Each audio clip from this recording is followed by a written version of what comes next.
भारत के स्वतंत्रता संग्राम में एक महत्वपूर्ण घटना है काकोरी ट्रेन एक्शन। 9 अगस्त 1925 में लखनऊ के निकट काकोरी गांव के पास घटित हुआ ये कि 1919 के जलियांवाला बाग हत्याकांड और 1922 में गांधी जी द्वारा असहयोग आंदोलन को अचानक रोक दिए जाने के बाद बहुत सारे युवा निराश हुए। इन्हीं में से कुछ युवाओं द्वारा अक्टूबर 1924 में कानपुर में हिंदुस्तान रिपब्लिकन एसोसिएशन का गठन किया। एचआरए के गठन में रामप्रसाद बिस्मिल, योगेश चंद्र चटर्जी और सचिन नाथ सान्याल प्रमुख व्यक्ति थे। एचआरए ने जनवरी 1925 में अपना घोषणा पत्र क्रांतिकारी जारी किया, जिसका उद्देश्य संगठित सशस्त्र क्रांति के माध्यम से भारत के संयुक्त राज्यों में एक संघीय गणराज्य स्थापित करना था।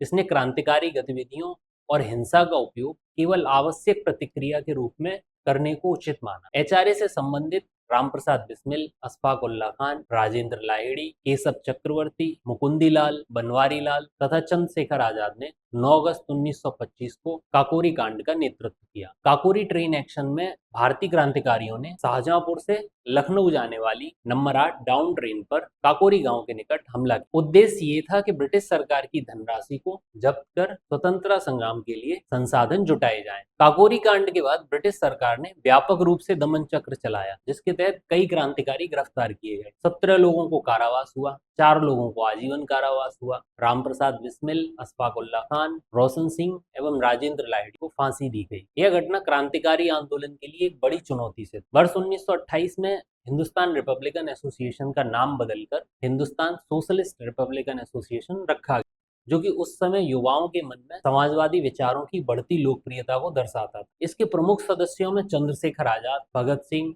सुखदेव, भगवती चरण वोरा, शिव शर्मा, जयदेव कपूर, विजय कुमार सिन्हा शामिल थे। हिंदुस्तान सोशलिस्ट रिपब्लिकन एसोसिएशन सामूहिक नेतृत्व अपनाया और समाजवाद को अपना आधिकारिक लक्ष्य के रूप में स्वीकार किया। एचएसआरए के प्रमुख कार्यों में 1927 में साइमन कमीशन का विरोध प्रदर्शन, 1928 में जेपी सैंडर्स की हत्या, 1929 में वायसराय इरविन ट्रेन बम धमाका शामिल है और 1929 में भगत सिंह और बटुकेश्वर दत्त द्वारा दिल्ली में सेंट्रल असेंबली बम धमाका शामिल है। 1930 के दशक तक ब्रिटिश दमन ने एचएसआरए को विखंडित कर दिया। एचआरए और एचएसआरए ने क्रांतिकारी राष्ट्रवाद और समाजवादी विचारधारा को एकीकृत किया, साथ ही युवाओं के नेतृत्व में अहिंसक संघर्ष का एक वैकल्पिक मार्ग सामने रखा।